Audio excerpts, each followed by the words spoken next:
Connor Keneally's out, Nolan Fennessy, Juju Marks, Jamarian Parker, Malcolm Simpson. Malcolm and Juju had surgeries that'll keep him out for a while coming from high school. And Tyson Terry, obviously, as you guys know, hurt his knee last year in football season and still went on to win the state championship, but he'll be out for indefinitely. And then Bodie Sukup with an injury for a little bit here now. So some guys out, but some guys back. Turner Corcoran. Still pretty limited, but making his way back. So, but yeah, great to be out there. We're excited to watch those guys practice, and with that, I'll take your questions. Coach, third year in a row in the dorms. Are the coaches staying with the players, or the players kind of taking ownership of the dorm? Yeah, no, the players asked if the coaches wouldn't stay in there. Now we have like some operations people, trainers. Gus Felder, his player development staff's in there, but I think they wanted they wanted to be their thing, their team. So. As much as I love staying in a dorm, I was happy to oblige, and but no, that's what they wanted. I know you got a lot of work in during the summer. What are you looking for the first few days when you start camp as a head coach? What are the Yeah, it's a great question. We told the guys exactly what we want. It's a 6-day ramp-up acclimation period with a 7th day of rest. So, we want to obviously establish our standard of effort. We don't have a lot of time to coach effort. We have a good enough. One of the reasons why you don't have to coach is when you have a lot of depth, a lot of competition. If you don't want to play hard, then so be it. We want to reward the guys who know what they're doing. So assignment knowledge. So a lot of testing in the meetings. A lot of how much did you work? Over the summer. How well do you know what you're supposed to do? We want to keep them healthy. Most injuries happen. Most soft tissue injuries happen after the first week, beginning of the second week. So we're trying to ramp up and build up where we're not doing too much.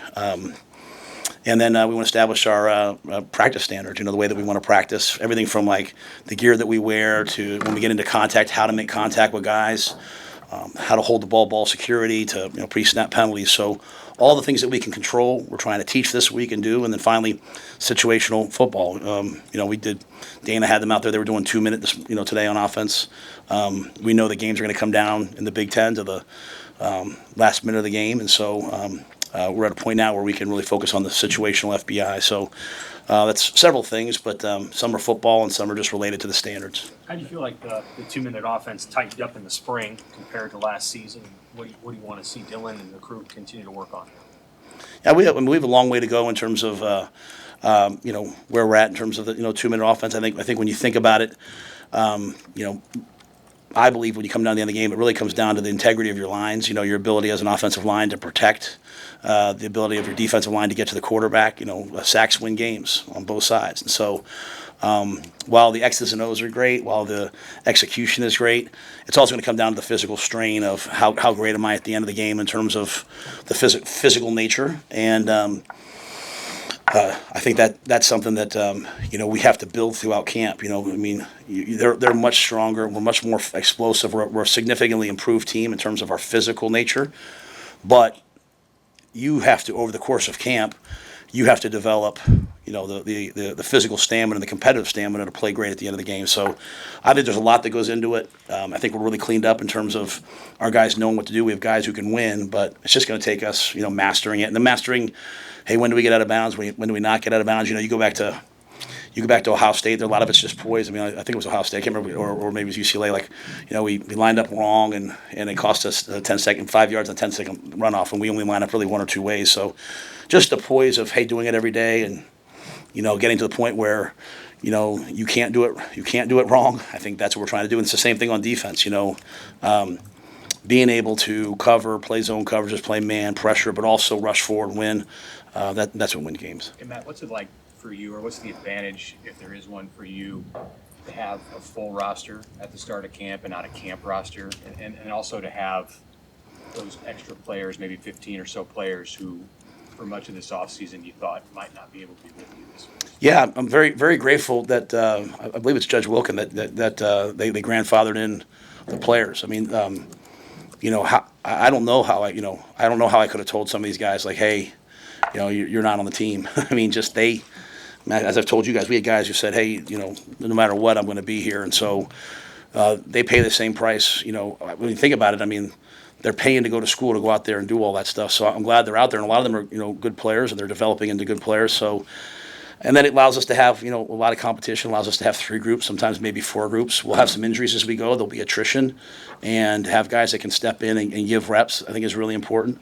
So even in the NFL, they have smaller. They have a 90-man roster, but you can still practice against other teams. You still have preseason games, right?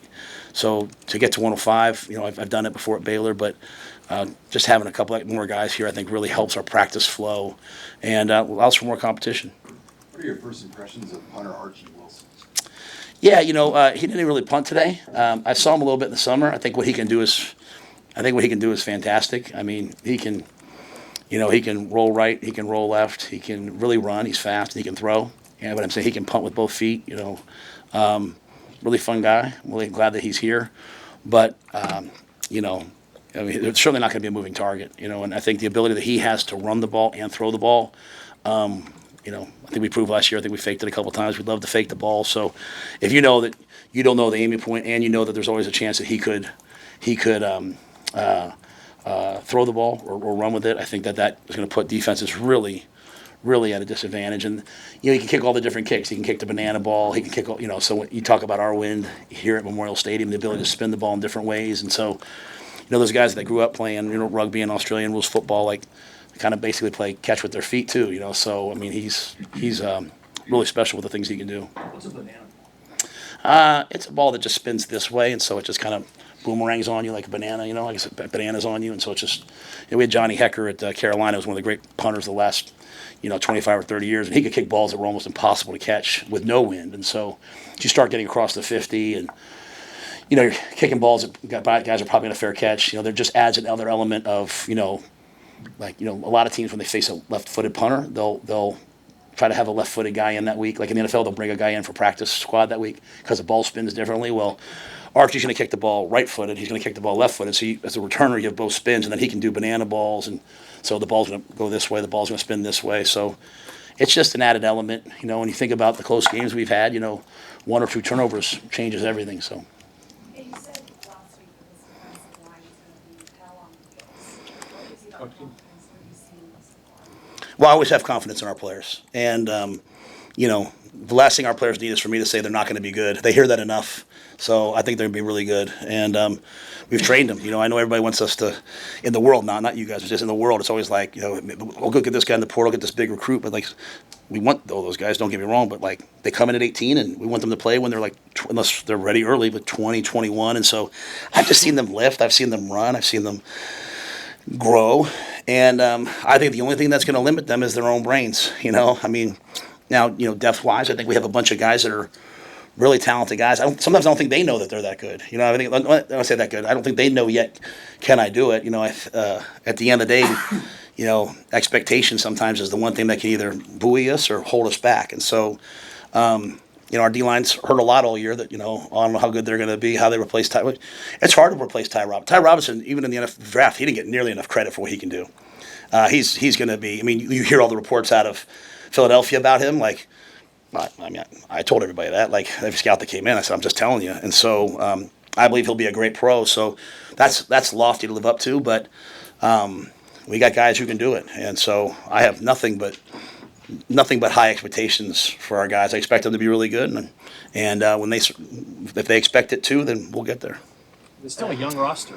In a lot of ways, you have a lot of guys that are true freshmen, redshirt freshmen, sophomores.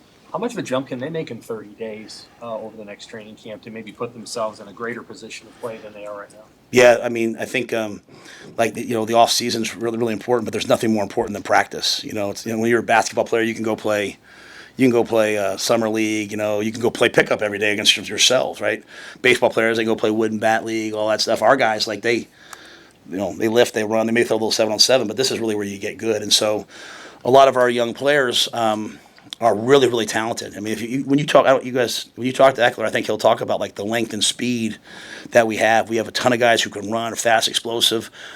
But there's a whole other component to football. There's a technical aspect, like your back pedal and your techniques, but then there's a tactical aspect of making decisions. And it's the only sport in the world where a couple of years ago, the best players best quarterbacks in the league were 44. Tom Brady was 45, 46. like even in tennis, golf, like when you get to that age, you're kind of done, and it's not as physical a sport, but there's such a cognitive, tactical aspect to seeing things and reacting, and so they need the reps. I think we have a lot of guys that, if called upon, will prove us right, and so I want to see them get out there. I also think we have a lot of competition. I think there's a lot of positions where everyone sort of said like, oh, I think they'll be the starters, but I think when you look at in our secondary, you look at all the young players that we know can play.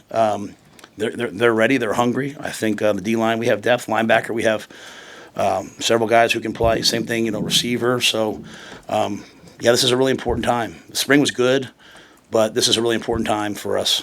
Day one depth at running back. What do you think? Yeah, I think Emmett's clearly the running back number one. Quentin, he pulled up a little bit lame today, I think. So we'll see. We'll see where he's at. As I've said, it's going to take 3-4 guys to get through the season, and so there's a lot of work to be done at that position. But Mekhi Nelson's as explosive a guy as I've been around. I mean, it's just putting the whole thing together for him in terms of he's another young player as we just talked about. Quentin, I've talked about him a lot, just putting it all together. Mosey coming over, Kenneth Williams, Connor Booth, as I mentioned, Jamarian's out, but there's a lot of guys that, we put Kenneth out there to return the opening kickoff, against Boston College. I mean, we think he's an explosive player, so, but what we need at running back in this offense is you can't just be just a runner. You got to be able to protect. You got to be able to catch the ball in the backfield, and so you got to be an all-around back. It's not hey, give me the old, runner, and then on third down, go to the third down back. We want to be multiple, so, there's a lot of tactical things that those guys have to improve upon. So it'll be a position that we're counting on EJ, and EJ's an excellent coach. We're counting on him to get those guys ready. Coach, I know it's the first day of camp, but Heinrich Harburg, I thought he looked pretty good with the hands out there. How much can that pure athleticism that he has provide options for you guys in the tight end room? Yeah, I think Heinrich's, as I said, he's one of the best athletes you'll ever see in terms of, height, weight, speed. The challenge is the thought has never really been, hey, can he handle like the catching, the getting open, all that stuff. It's really been more like just making the transition from a non-contact position to making contact and blocking people and moving people, and he's worked really hard at it. So that's a really deep room. It was great to see Mac Markway out there today. Great to see Carter out there today. So obviously we're working Carter back in a smart way. Kept him out of the special teams period, but because just to give him a little break. But there'll be Luke's. Linda Meyer's an excellent football player. Ingerson, we think he's got an unbelievable future. So there's a lot of guys competing. But Heinrich brings some unique qualities to the table, and we'll try to take advantage of his strengths while at the same time also developing that run blocking. And I know he's 100% bought in on it, so he'll do a good job. I don't know that much about Mark Way. What kind of picture is that? What's his strengths? Well, he's a big, explosive, powerful man. Most importantly, he can move the line of scrimmage. He's got great hands. He can get open. He's running over 21 miles an hour. At 200, whatever he is, 260 pounds, 250. I don't know what they list him at, but he's a big man. So I think he's another guy coming off a knee injury, a second knee injury, and so we're always trying to be careful of those guys early on, but. At the end of practice, he walked up to me. He's like, "Hey, 365 days." I know how grateful he was to be out there after everything that, we went through last year. So, but he's got a ton of talent and brings a lot. Coach, do you know how you guys are going to assign the single digits to the remaining numbers, and maybe what qualities do you look for in a player that'll be getting a single digit?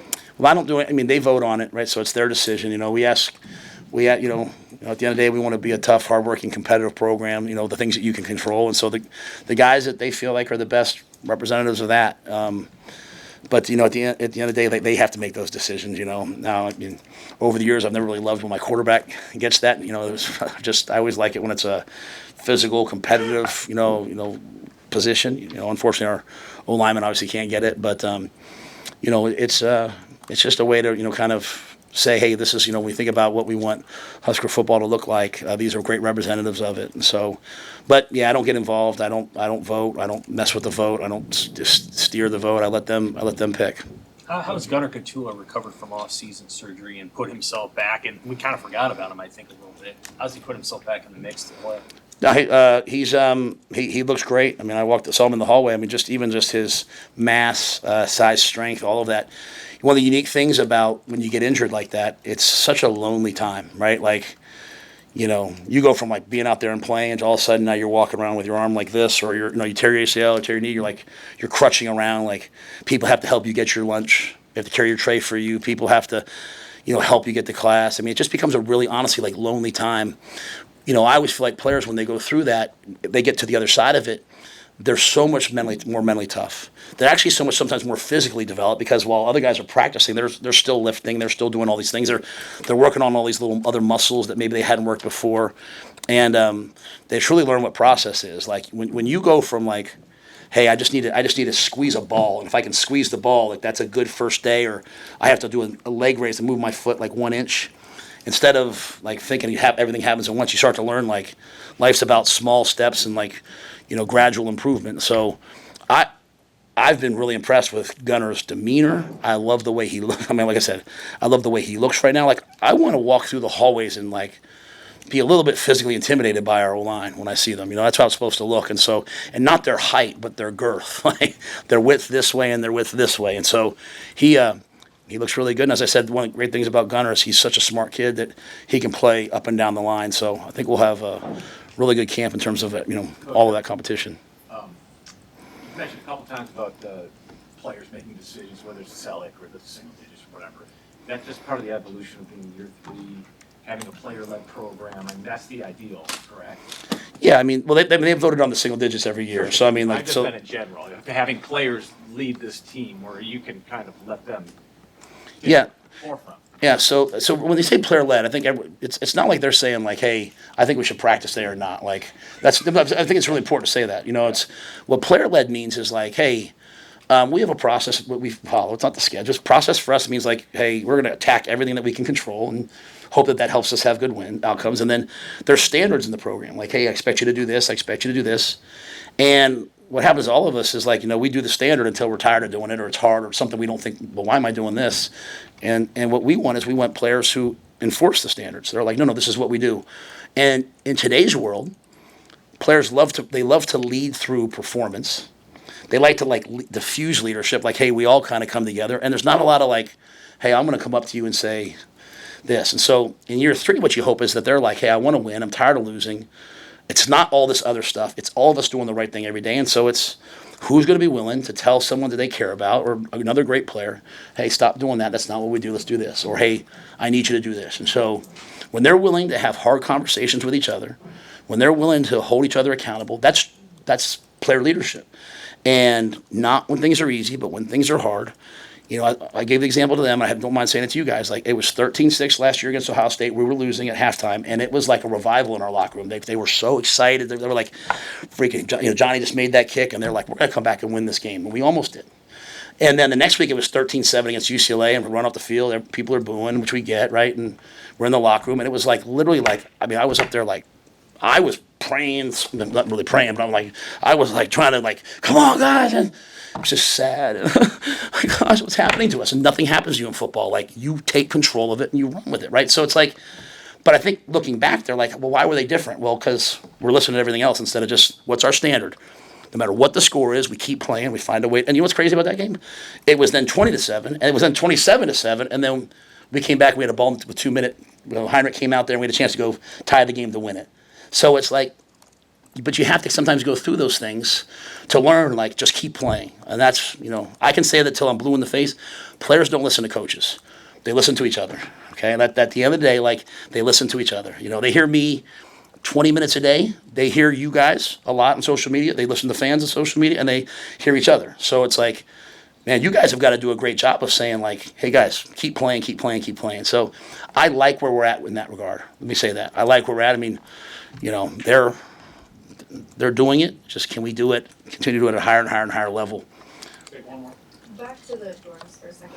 Was it like a couple players specifically that were like, hey, maybe let's have this be our thing, or what did that conversation? Yeah, they voted for a group like a, for lack of a better word, leadership council type ownership group, and those guys said it. So, just that group. So there's maybe 1 or 2 guys from each position. There's maybe 10 or 12 guys, and they were I asked them what they wanted to do, and they said, they've been very emphatic with me. Like, they have a group chat, and Corey's in the group chat, and then I put myself in the group chat over vacation. And to be honest, they were like, "Hey, coach, get out of the group chat. Like, go." And they were like, "Go on vacation. Like, to go be with your family. Like, we got this." And I was like, "Well, I do need to send you guys some stuff every once in a while, because I like to send, I read a lot. I'll send them something to think about." But to their point, I want that. Like, I want them. This is like the best summer I've had. Like, there's no drama, no issues, no problems. They're not calling me like so and so did this, so and so did that. Like, everyone, they handled their business. So, but it's that group that said it. And I never made the coaches over 50 stay in the dorm. And now that I'm 50, I was like, I have a little apartment downtown. So me, my son, and Wish, we're all staying there. But yeah, that was it. I can't end on a dorm question. I mean, sorry. I don't know. Anybody else? It's a great question. I just meant like end on a football high note. Along the lines of offensive linemen and who are coming back from injury, what have you seen from Teddy, and what can you say about just his willingness to get back and his resilience? Yeah, I mean, Teddy's one of the guys. He's in that group. I mean, they vote. I mean, he's an unbelievable representative of what it means to be a Husker. And like I said, he's had these unbelievable highs. He's had these really tough, blows along the way, right? And but he's resilient. It's never where you start; it's where you end. It's where you finish. And such a great lesson for our young players who, as like freshmen or sophomores, are like, "Oh my gosh, am I doing good? Am I doing bad?" And it's just like, "Hey, man, just keep getting better." And then when you're 22 years old, let's look up and see where you're at. Are you a pro? Or are you an all-conference player? I think the biggest thing when you see Teddy is just, he's obviously a massive man, but he was, thinner. Like, seeing how much bigger and stronger he's got, I think is a testament to him, and a testament really to Drew Hamlin, but all of our people down there. And I'm excited to see him play. Like, he looks athletic. We did our testing at the end of the spring. Like, he jumped 28, 29 inches, which as an offensive lineman is outstanding. Especially for a guy his size. So I'm excited to see the competition we'll have there. At least once someone has some over here. Hey, Coach, you talk about leadership. Dylan hosted his youth camp. All the players came out. It was a big success. Day after, early in the morning, they're there at the race in the Memorial Stadium with the kids. What does it mean to you as a coach to see these kids leading the next generation? Yeah, I think we've done a really good job for 3 years, like being out in the community. And I think honestly, like this past spring, as the guys were so focused on football, a little bit of that kind of fell off, or it kind of became like, hey, these group of guys always went.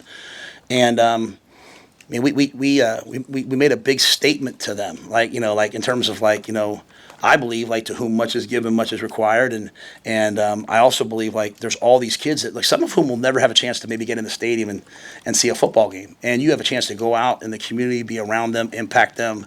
I think our guys love those kinds of things, and at the same time, I watched Ja'Cory. Ja'Cory, as I've told you guys before, Ja'Cory has single-handedly changed John Hull's career last year. I felt like, and that's credit to John too. Don't get me wrong, but just the energy and juice he brought to the field goal periods and the encouragement he brought to John as we went through the year. I can't even describe it to you. It's like nothing I've ever seen. Yelling, screaming, saying crazy things, cheering. A period that most people in college football kind of sit there like this became one of the more fun periods.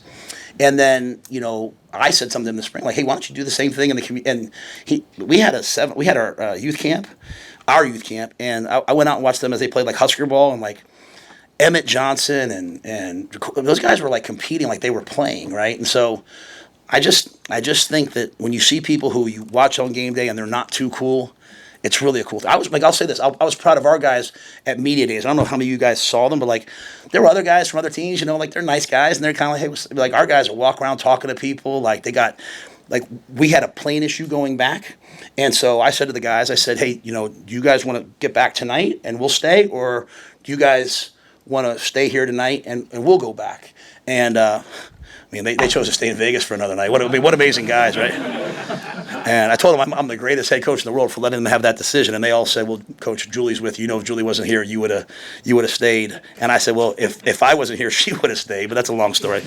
But they stayed. And then and then I said to them the next day, I said, how was it? And like, they all went to dinner together. Like, I thought that was really like, that they're all kind of hanging out, being around each other, being out in the community, going to camp, supporting each other.